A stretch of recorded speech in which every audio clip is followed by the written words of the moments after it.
One morning I spied a young sparrowhawk sitting in my birch tree. We stared at each other for quite a while. Then he wasn't looking at me. I think he was waiting for the neighbor's cat, but she stayed inside, so take that. Then Mr. Blue Jay was eating some seeds, looking around at the bumblebees, buzzing away, busy all day. And the flowers grew, and the vegetables too. We couldn't survive without this crew.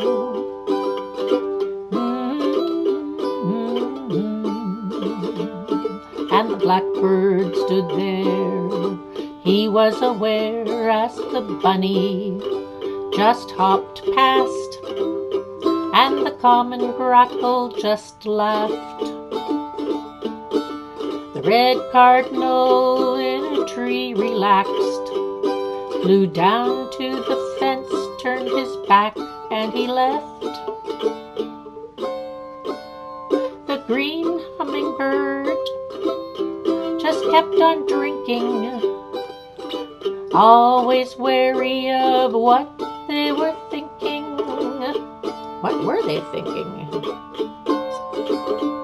The American goldfinch and chickadees stayed by the feeder and water to bathe, seemed all wanted a dip, splashing around in good faith.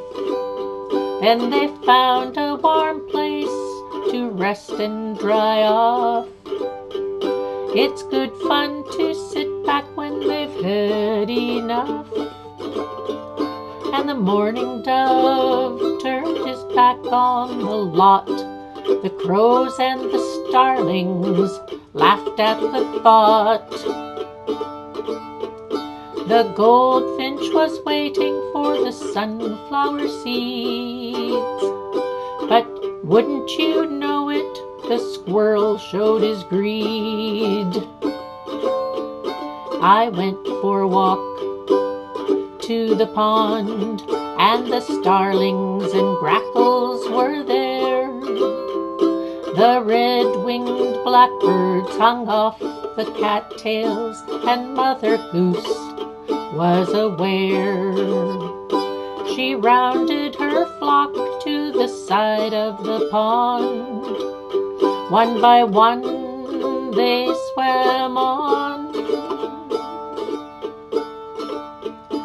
and in a few weeks summer waned on, and they started to fly to their winter home, and we waved goodbye, and they were gone.